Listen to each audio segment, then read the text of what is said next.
audio articles, presented by Offgassing, a Scuba podcast, narrated by Daniel Porter.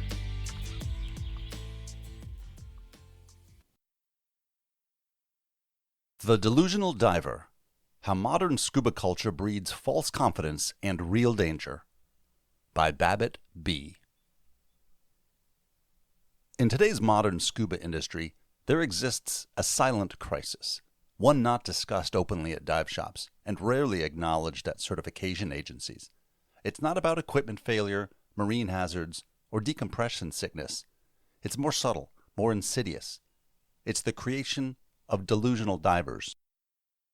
This isn't about the occasional diver overestimating their trim or forgetting a procedure. It's far deeper and more dangerous, a psychological dissonance between who divers believe they are and what they are actually capable of. It's the diver who sees themselves as a dependable teammate, but panics at the loss of a mask. It's the one who believes they're technical because of a card, but has never been forced to confront real task loading, real risk, or real self-awareness. At FlowState Divers, we've had the privilege and challenge of working with nearly 200 divers over the past 2 years. With very few exceptions, nearly every individual arrived with a fundamental mismatch, not just between their certifications and their in-water capability, but more crucially, between their self-perception and their actual readiness, resilience, and diving maturity. On paper, many were advanced. A surprising number were instructors, but in reality, their real diving development had stalled far earlier. Not necessarily in terms of raw skills. Those, in truth, are relatively easy to correct. Given time, attention, and humility, anyone can learn to hold a stop, adjust trim, or share gas under pressure. What's far harder to untangle is the illusion, the belief, the internal story that they are already what their card says they are, that they've leveled up, that they are prepared for responsibility, for risk, for team roles, for challenge, simply because they passed a course and now have the card. This self-deception, often reinforced by the structure and marketing of modern scuba training, is what makes today's crisis so systemic. Because when a diver believes they are already skilled, capable, and composed, when in truth they are still fragile and untested, they stop learning. And worse, they start making decisions that endanger themselves and others. We've seen this illusion break apart underwater. We've seen divers melt under stress they believed they were trained for. We've seen tech divers unable to problem solve calmly in 5 meters of water. We've seen people become offended when confronted with a reality that didn't match the narrative they've carried for years. And that's where the real danger lies. Not in a poorly executed valve drill, but in the absence of accurate self-reflection. A diver who struggles with a skill is not dangerous if they know it and act accordingly. But a diver who believes they are ready, when they are not, is a ticking time bomb. What we've witnessed isn't just disappointing, it's dangerous, and more worryingly, it's systemic. The cult of certification, when the card becomes the goal.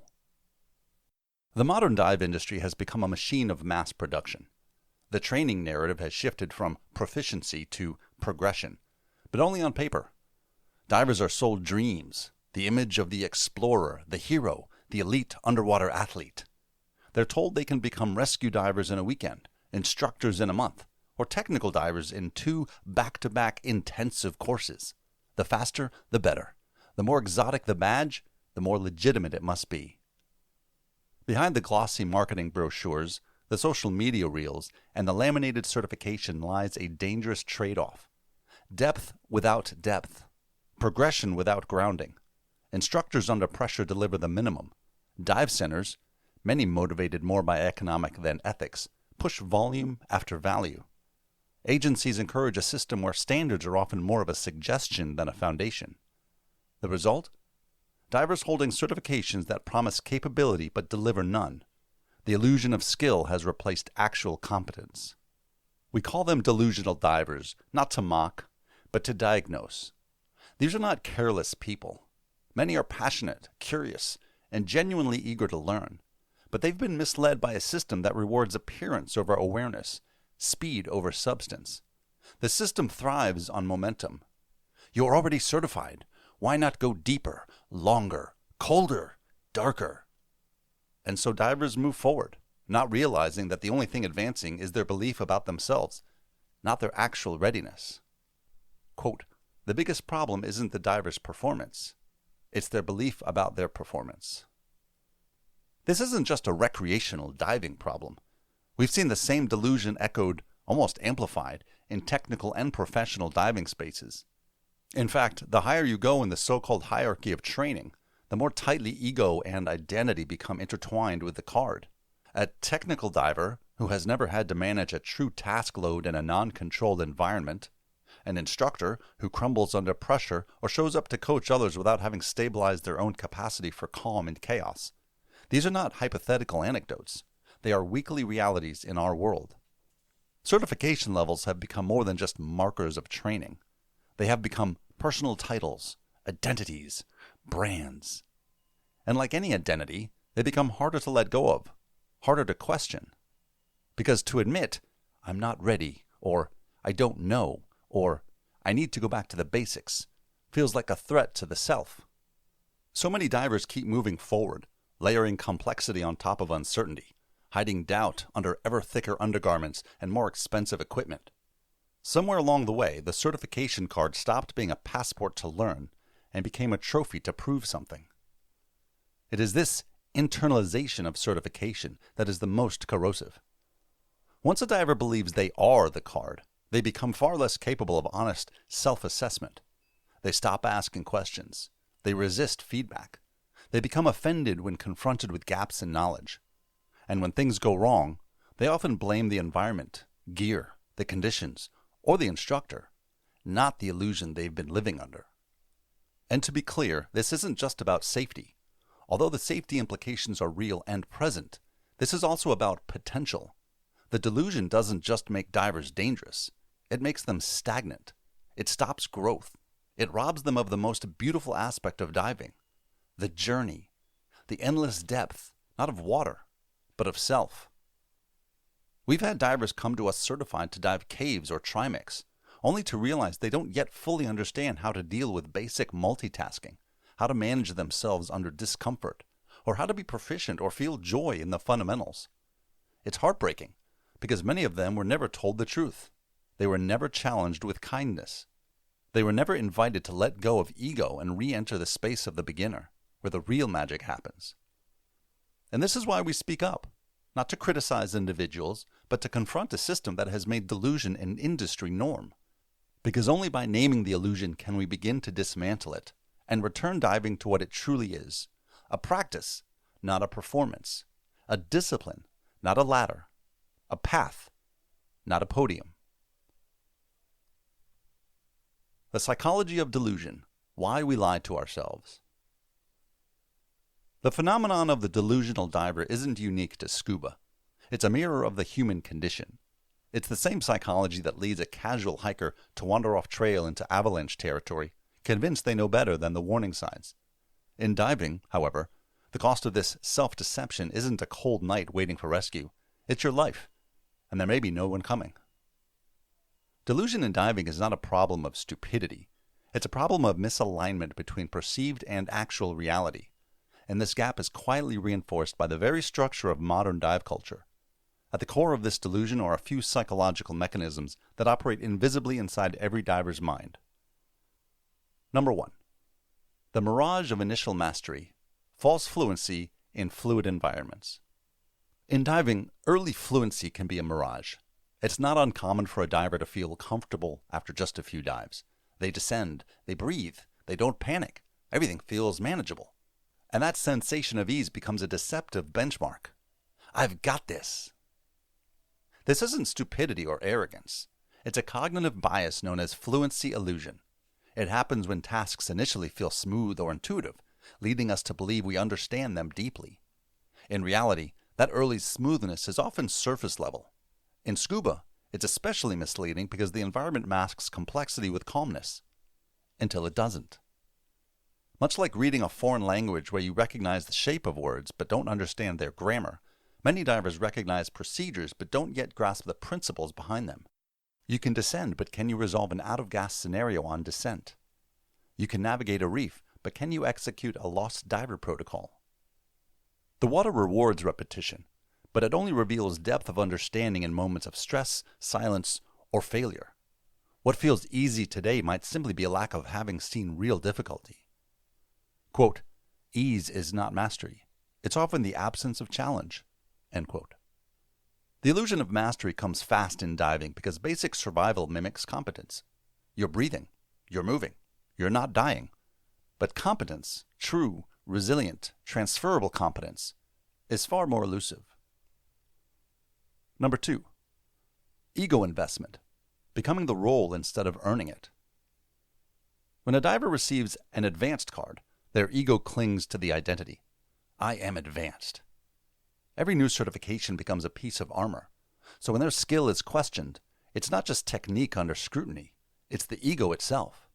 This creates a powerful resistance to correction. To admit I'm not ready feels like a personal failure, not a learning opportunity. But diving is not about titles. The ocean doesn't care what's in your logbook. Quote, the strongest divers are not the ones who know the most. They are the ones most willing to admit what they don't know yet. End quote. Number 3, social validation, the currency of the card. In many dive circles, respect is measured by certifications, not by conduct.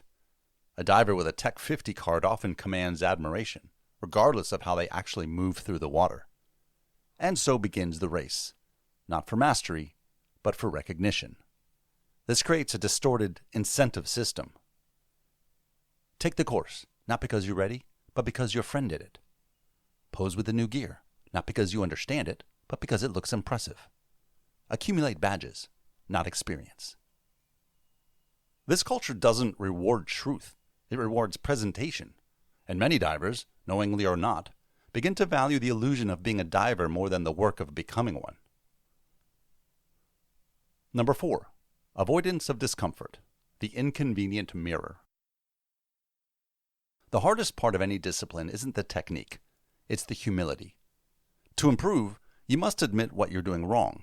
And to admit you're not who you thought you were, that's a spiritual blow. Most people avoid this. They'd rather push ahead than pause. They'd rather do a specialty course than revisit their foundational skills such as buoyancy or propulsion. They'd rather look confident than be competent. Because reflection requires courage, and courage is rare. This is especially true in diving, where admitting, I'm not ready, might mean sitting out the wreck dive everyone's hyped for, or backing off from a cave penetration you've trained for on paper, but not in reality. When all 4 forces converge. What happens when you combine overconfidence, ego attachment, social pressure, and discomfort avoidance? You get a dangerous kind of certainty. The diver truly believes they are ready. They believe their card represents capability. They believe their instincts are trustworthy, even when all signs say otherwise. And when this kind of confidence enters complex environments, overhead, deep, cold, silty, technical, it doesn't just put that diver at risk. It puts their teammates, their instructors, and rescue teams at risk. This is not a question of who's the best diver in the group. It's a matter of who has clarity. Quote, a delusional diver is not someone who lacks skill. A delusional diver is someone who lacks awareness of their skill. End quote. The hotbed of delusion, where it breeds. If delusion in diving were a disease, then many diving clubs and peer circles would be its ideal petri dish, not out of malice, not out of conscious intent, but out of deeply ingrained culture, one that quietly reinforces the very illusions we've been discussing. Let's take a closer look at these environments, because understanding their dynamics is one of the most important steps toward protecting your own mindset. The club that worships tenure, not truth. In many traditional diving clubs, hierarchy is king. The unspoken ranking system is simple. How long have you been here? How many dives have you logged? How old are you? These proxies for wisdom often go unchallenged. The diver who's been at the club for 30 years is treated as an oracle, no matter whether their techniques are current, safe, or functional. The newest diver who asks too many questions may be subtly, or openly, discouraged. This creates a powerful feedback loop. Status is preserved by rejecting challenge, and when status is based on age and repetition rather than true competence, delusion thrives. The peer pressure of more dives. Many divers fall into circles where experience is worn like a badge. Quote, "He's been doing this since before you were born. I've done 4,000 dives in the last 20 years. We only let people join this trip with a minimum of 200 dives." End quote. But none of these metrics reveal actual proficiency. In fact, as we've already seen, diving the same shallow reef 500 times or doing the same casual wreck tour for 30 years does not build skill. It cements pattern, often bad ones. Yet these circles rarely interrogate that reality. Instead, they reinforce it. New divers feel pressured to chase numbers instead of knowledge. Feedback or alternative techniques are dismissed with, "We've always done it this way." The loudest voices are rarely the most competent. They are the most entrenched. And so the cycle continues. The know-it-all elders. Every club has them. The senior diver who knows everything. Or so they claim. They may never have done a modern skills workshop. They may bristle at concepts like team diving or deliberate practice, but they've seen it all, and they'll tell you so. The danger isn't in their confidence, it's in their influence. New divers watch them and internalize the wrong message. If I dive long enough, I will know it all too, without needing to change or improve. This is how bad habits and outdated mental models propagate across generations of divers, not through intent, but through cultural inertia. The comfort of the familiar circle. There's also a more subtle trap, comfort, in a typical club environment. You dive with the same people, you visit the same sites, you debrief the same way after each trip, you repeat the same stories and rituals. There is a safety in this pattern, but comfort is the enemy of growth. In these circles, the rare diver who seeks out external training, different philosophies, or uncomfortable truths may be met with skepticism or even subtle shaming. Why do you need to take another course? You think you're better than us? We've done it this way forever. It works. And so, many divers retreat back into the group narrative. The illusion is preserved. The stagnation deepens. Escaping the hotbed. If this description hits close to home, that's not an accident. We see this dynamic in every region, every diving culture, every language. But you are not trapped by it. The antidote is simple, though not easy. Step outside your circle. Train with people who will challenge you. Prioritize skill over status. Seek mentors, not cheerleaders. Question authority. Just because someone is senior does not make them correct. Surround yourself with those who practice, not those who boast. Above all, remember this. The ocean does not care about your rank in your club. It only reflects who you are in that moment in the water. And in the end, that is the only reality that matters. How to recognize if you're a delusional diver. Let's begin with a breath. Not a deep breath, an honest one. And as you take it, quietly set a few things aside. The defensiveness, the stack of glossy marketing flyers promising mastery in a weekend, the subtle validation loop of your buddy circle where no one asks hard questions, the growing pile of certification cards that now weighs down your dive log, the mental highlight reel of your last 100 perfect dives. Put all of it down. Now we can begin. The path is not upward. It is inward. In diving, there is no ladder to climb. There is no summit to reach where one can proudly declare, "I have arrived." There is only depth. Literal, yes, but far more importantly, depth within yourself. The path of true mastery is not a line of progression. It is a spiral, turning ever inward. Each new environment, each new piece of equipment, each new level of responsibility will peel back another layer of your self-perception and expose what lies beneath it. And before you can move forward into more challenging dives, more responsibility, more complex environments, you must ask yourself one difficult question. Am I living in a story that isn't true? The myth we all inherit. Being a delusional diver does not mean you are reckless, nor foolish, nor bad. It means that, like nearly every diver today, you have inherited a myth, one written into the very structure of the modern diving industry. You have been sold a story. That story whispers, if you collect enough certifications, you'll become a good diver. Advanced means advanced. If your logbook says 100 dives, you are experienced. You can master side mount, rebreathers, cave diving, or trimix in a back-to-back course fashion. The industry sells this story because it is convenient, profitable, and scalable. It appeals to our deepest psychological drivers, the need to feel competent, the need to belong, the need to prove ourselves.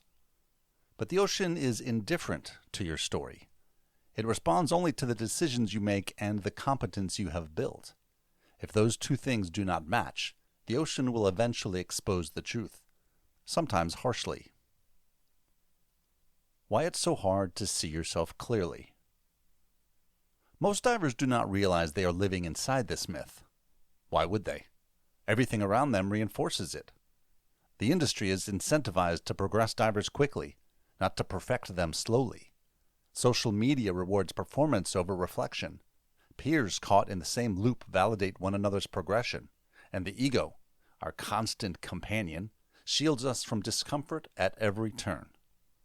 It is not easy to recognize that you are on this path, but recognize it you must. The signs of delusion. One of the most common signs of delusion is the belief that passing a course means you've mastered its content. You ticked the boxes. You got the card. But that doesn't mean the skills are yours. Most diving courses are introductions, not endpoints. A rescue certification doesn't mean you'll perform in a real emergency. A deco card doesn't mean you can think clearly at depth. A side mount card doesn't mean you're efficient, streamlined, or ready for failure scenarios. Real mastery begins where the course ends, with repetition, refinement, and independent practice, often over months or years. Another glaring warning sign: you've never been told you're not ready. Never failed. Never received blunt, uncomfortable feedback. If no instructor has ever said, "You shouldn't be diving here yet," or "You need to fix this," then you likely haven't been pushed far enough. Learning without pressure, challenge, or friction builds a false sense of confidence. In real training environments, feedback hurts a little because it breaks the ego to build the diver. Watch your response to criticism. If your instinct is to defend, explain, or blame, whether it's a teammate, your gear, or conditions, you're not protecting your safety. You're protecting your self-image. Do you bristle at feedback? Downplay mistakes? Modify your dive plans based on how others might judge you? Then you've moved from learning to performing, and performance is fragile without substance beneath it. Consider how you measure experience. Is it by the number of dives logged or the lessons learned in them? Conditions matter. Stress matters. Awareness under pressure matters. Ask a better question. How many dives made you better? Beware the constant pursuit of the next certification. If your dive calendar is always packed, if your next course is always booked, if the end of one course just queues up the next, pause. Are you chasing growth or chasing a sense of identity? The best divers often hold fewer cards but spent far more time between them. Reflection, repetition, and self-led development matter more than your collection of credentials. A true diver isn't chasing more. They're perfecting less. Look closely at your dive objectives. When was the last time you dived with no goal except to practice? No rec, no photos, no glory. Just trim, buoyancy, shutdowns, ascents, propulsion, rescue drills. The kind of training no one films and not many applauds. If the only time you practiced skills was during your last course, they don't belong to you. They were rented, not owned. And without repetition, there is no integration. Without integration, there is no true competence. Also reflect on your environment. Are you choosing teammates, instructors, and dives that challenge you, or those that validate you? Are you seeking out discomfort and accountability, or applause and reassurance? Growth lives in tension. Delusion thrives in comfort. Finally, beware of mistaking time for depth. I've been diving for 20 years. Sounds impressive. But what have you done with those years? If you've spent decades repeating shallow, low-stress dives with poor habits, you haven't earned 20 years of experience. You've relived your first year 20 times over. The ocean doesn't care how long you've been diving. It cares how well you dive when things go sideways. Ask yourself, am I refining my skills deliberately or repeating patterns unchallenged? And am I clinging to my years as proof of competence or standing on actual tested ability? Because no amount of time will erase bad habits, and no habit becomes mastery without effort, intention, and evolution. Quote, longevity without growth is not experience. It's just a deeper form of delusion. If these ring true, what now? You are not broken. You are not alone. Every diver, every single one of us who has walked this path has faced these same temptations. The desire to be perceived as advanced before being ready, the pull toward recognition rather than repetition, and the comfort of a story about yourself rather than the discomfort of its truth. The best divers you admire today didn't avoid delusion. They walked through it, often painfully.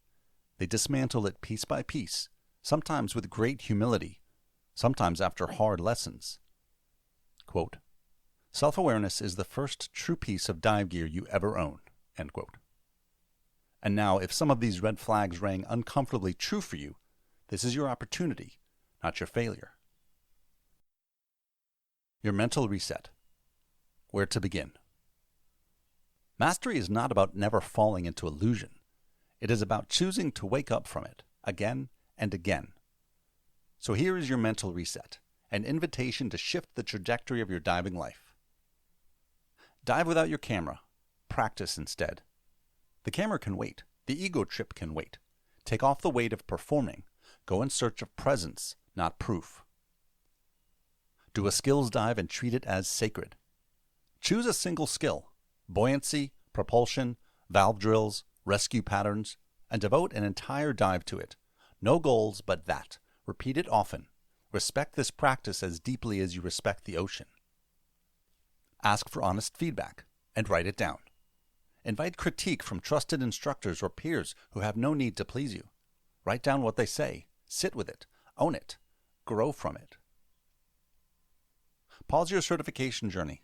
Let skills ferment. You're not falling behind by pausing. You are accelerating. Time is not your enemy. False momentum is. Let mastery simmer. Let it soak through your habits and your mindset. The next card will still be there when you are truly ready to honor it.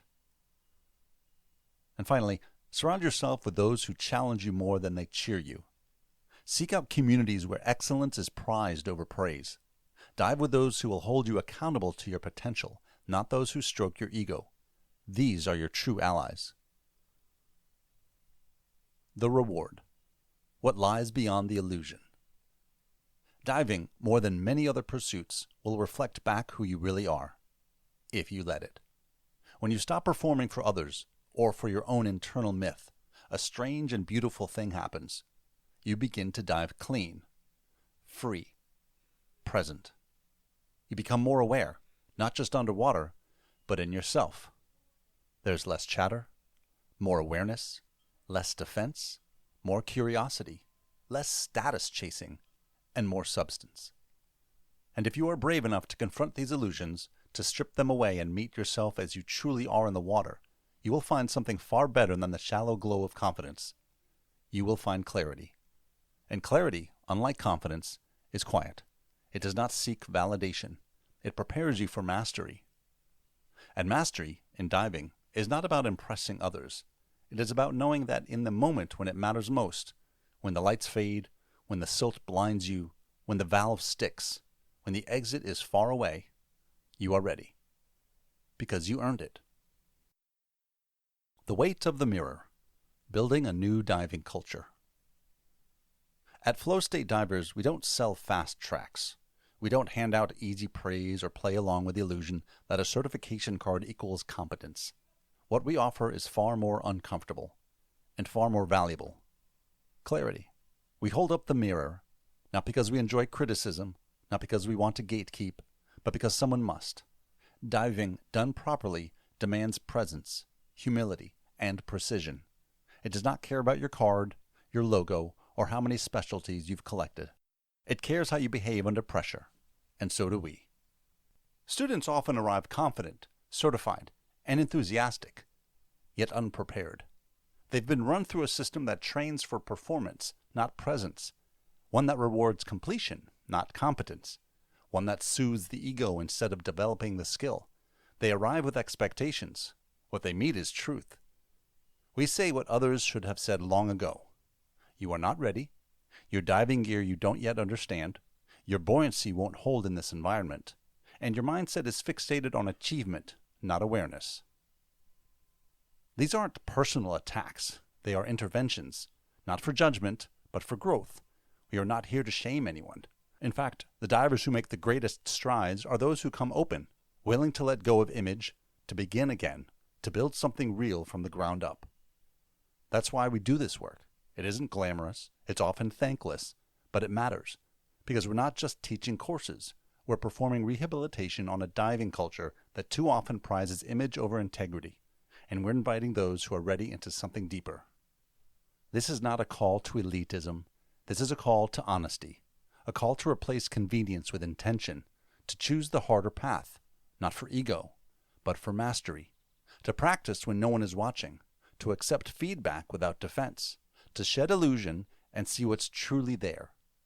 The industry may not change overnight. Fast certifications and shallow standards will continue to echo across dive shops and Instagram feeds, but you still have a choice. You can choose the longer road, the quieter one, the one that replaces status with substance. You can become the kind of diver who doesn't just check boxes, but who shows up every dive with calm, composure, and trustworthiness. Not because you've earned a title, but because you've earned yourself. This path offers no shortcuts, no medals, just the daily, unglamorous work of practicing, refining, and showing up with intention. And that, paradoxically, is where the beauty lives. In that quiet space underwater, far from accolades and noise, you'll find something richer than recognition. You'll find presence, you'll find discipline, and you'll find real mastery. So dive not for validation, but for truth. Not for the next badge, but for the craft itself. Dive with humility, with courage, with clarity. And together, let's build a new culture, one where honest diving is no longer the exception, but the norm.